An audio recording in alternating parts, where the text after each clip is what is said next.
Okay. That being said, Michael, where are you? We have the pleasure this morning of hearing from Michael for a few minutes. He is going to share with us about his trip, his 2-month trip to Ecuador and Colombia, working with the poor. So, come, Michael. My short notes. Interesting, that last song, How Great Is Our God. I sung that so many times in Colombia and Ecuador, but they were all singing it in Spanish, and I was singing along in English. So, as you know, I was in Ecuador last year at about the same time. Incalink's focus is to reach about 300 million youths in the Spanish American countries with Christ's love and teachings. My first stop was in Bogota, Colombia, and as you can see on the top left, that is Bogota, and I had to travel each day up about 500 feet to the top of this hill in these Land Rovers to get to the what is called Oasis. It's a daycare for impoverished children. Most of them come from fatherless homes. The picture up on your right is typical of where these people live in this area, and you can see in the bottom of that other picture some of the shacks, literally, that they live in. These children are fed Monday to Friday. They're sponsored for $30 a month by good people throughout the world. There's about 40 of them there that I was with every day. Actually, was there 7 days a week.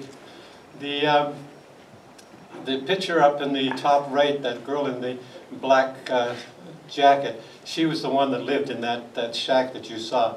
And she volunteered, and here she's teaching these young kids. You see their little Bibles in front of them. Down in the bottom corner, you see what I'm needed for. I'm sort of a handyman. I was building a wall, or building actually a room for the audiovisual for the church, which is at the same location. And on the other pictures there, we're clearing this field for a sports field for the kids. Up in the other far corner there is Laura, who was the family that I stayed with, the Colombian family that hosted me. Her and her parents, they're all pastors at this church. That was the full month of December that I spent in Colombia. Then I took a flight to Quito, Ecuador, for my next month, and ended up at as I flew into Quito Airport. I was surprised to be greeted by Rich Brown and his wife, who are the founders and president of Incalink. So I was kind of surprised at that and grateful for it. They immediately put me on a plane to, actually sorry, they put me on a bus for the 6-hour ride to the Ninawachi Mission School. Ninawachi is in the Amazon jungle and is built to train Christian leaders to reach the indigenous communities in the Amazon basin. There was about 13 students that were there for their second year. As you can see, I'm doing my handyman thing up on the right again. I was repairing these stairs and staining them. Yeah, on the far left, that is a tarantula. It's on a rubber boot, and a couple of the young girl students said, "You've got to kill that." And I said, "No, we don't want to kill one of God's creatures." So I took it off into the jungle and let it go. Yeah, right. I did, absolutely. Very carefully, of course.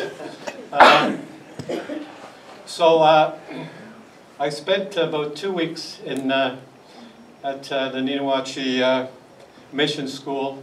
You can see the picture of the building. There's 2 buildings, one for male and one for females. I was fortunate to have that room below, which was very nice, and the students were above on two of the buildings. The group there up in the upper right are the students and the teachers. The gentleman in the white shirt and white beard, he is the founder. His name is Mark Schaefer. Great gentleman. I didn't get to meet him last year, but this year he was there and greeted me and thanked me for all the work that I'd done the previous year. Getting together with the kids there was really enjoyable. I mean, last year I had so much fun. We would play soccer and football and give out candies and treats to the kids. And I tell you, you know, they didn't speak my language and I didn't speak theirs, but you know, the love and connection spoke louder than words. Every time I'd meet them, you know, one of them would run up and jump up into my arms, and I just so enjoyed that part of being there. That's one of the reasons why I enjoyed coming back to this mission school. So I spent the 2 weeks there, and on into January. Sorry, this is January. I took my long bus ride back to 6 hours back to Quito, and got on a plane to a town called Puerto Vallejo, and spent my last 2 weeks in Puerto Vallejo. Here again, doing my work. The top picture on the left. This is a school at the church, Alliance Church, which is connected with Inkalink.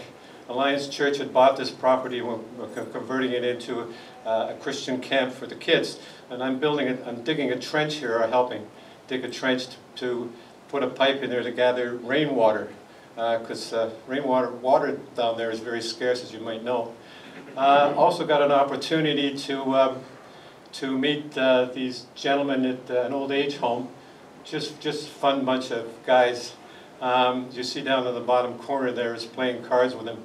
Just a little note, those 3 young people that you see there, I was teamed up with 6 of them, and they're part of a group of 50 of what they call World Race. Now, it's not a race. What they do, they go to 11 countries in 11 months.